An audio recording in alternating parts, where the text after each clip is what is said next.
Earlier, my colleague Maria Adozakari led a discussion on the rising food prices in Nigeria, examining the key drivers behind the increases and their impact on farmers and businesses. We bring you that conversation with Bello Nuhu Dogondaji, General Secretary, I beg your pardon, of the Federation of Agricultural Commodity Association of Nigeria. Recent data from the National Bureau of Statistics show that food inflation in Nigeria has slowed from 21.87% in August to 16.87% in September, thanks to the harvest season and a drop in prices of key crops like maize and rice. For many Nigerians, this means a small but welcome relief at the markets. But how sustainable is this downward trend? And what does it mean for food security and the agricultural sector as a whole? On Business Express, our guest will be answering some of these questions. He is Bello Nuhu Dogondaji, General Secretary of the Federation of Agricultural Commodity Association of Nigeria, FACAN. It's a pleasure having you in the studio, Mr. Dogondaji. Thank you. Let's begin by saying, what's your initial reaction to the latest data showing a decline in food inflation from 21.87 to 16.87%? Well, it's a good omen that the prices of foods has come down. As the data shows, everybody wants to have food, and food be made available to everybody. So when the prices is lower, then it means affordability is around the corner.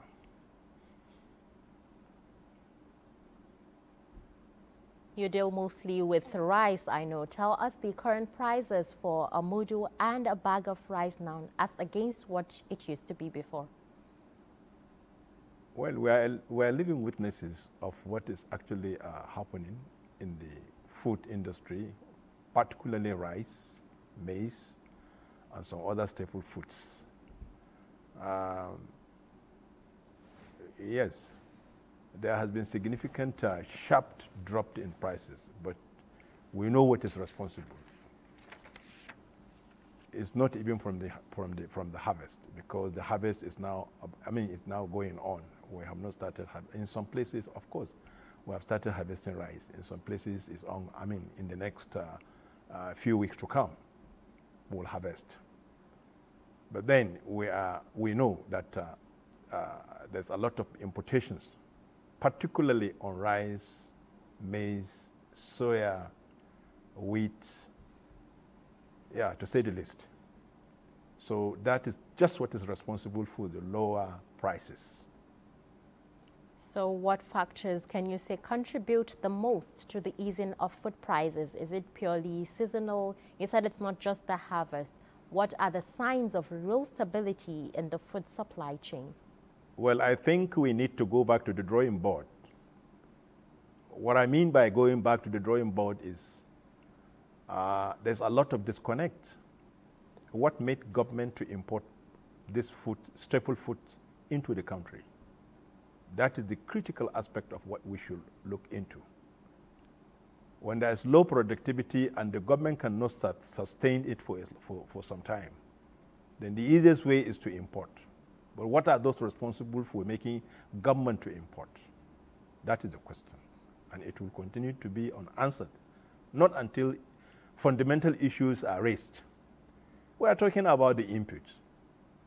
When the inputs are on the high side, the prices are going higher and higher, then how possible for a farmer to go to the farm? A bag of NPK has gone up to above 70,000 naira. And if a farmer, when the prices of maize is below 30,000 naira, so it means if you compare your economic cost of production, then it means you are producing below the belt. By the way, your cost of production is higher than what it ought to be under normal circumstances. So this is the issue. But when government decide to say that, okay, we are importing, then the importation should be time limit. It should be quantity limit. So, but what are we witnessing today? Our markets are flooded with foreign, with foreign staple foods. And we cannot compete with these importations. So let's now come back home. Let's talk about how farmers and traders have been responding to these market changes. Are they getting better returns, or are lower prices affecting their income? Farmers and traders, so it's a two-way thing. The farmers and traders are not better off. That is to say the least. They are not better off. Where the prices are not even stable, then it is difficult for you to sit down and make your own market situation and come out with your expected profit on your investment. Now, if you buy and you decide to keep, for how long will you keep it? So that's a good thing from the government, that yes, don't keep. But you see, there's a sector that has actually been abandoned. The change. There are aggregators along the line. There are retailers along the line. There are people who keep along the line. So this chain has completely been abandoned, and such it is culminating to a lower returns on the side of farmers, of course, and the traders along the line. So now let's look at the role government policies or FACN initiatives play in ensuring long-term food stability. Well, the long-term food stability is simple. Let there be input at affordable prices across the farming communities. Let there be infrastructures, because those places we import from is because they have infrastructures. It's because they have what it takes to produce massively. So if we are not producing, how would you even export? You can't export. And one thing that is fundamental in this country, we need to know that food security is essential and critical in every governance. In as much as you want your citizens to be food secured, then you must be ready to provide inputs at affordable prices that will check the market mechanisms, that is lower prices. If I produce higher, automatically I will sell higher. That is the truth about it. But now, look at the situation in Nigeria today. Some of us that have actually, that are doing farming, we know the cost of inputs we have bought, and we know the likely output we are going to get. It means we are not even breaking even. But what can we do?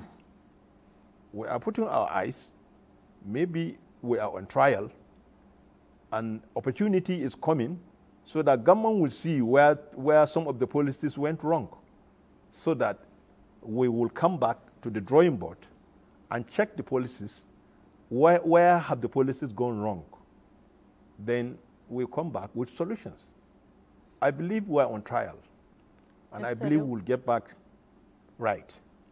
Mr. Dogondaji, with falling prices of food items, would you say mechanization and input support, that's reforms in agriculture, would you say they're beginning to yield results?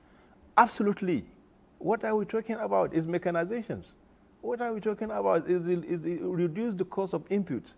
Then there will be bumper harvest at lower prices.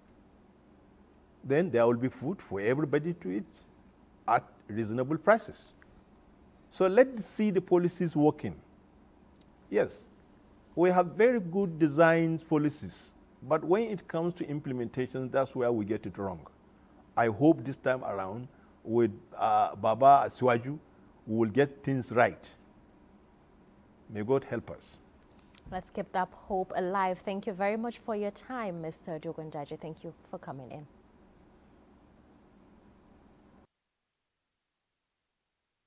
My colleague Maria Dosakari with the Secretary General of the Agricultural Commodity Association of Nigeria on the falling prices of commodities in the market. We now move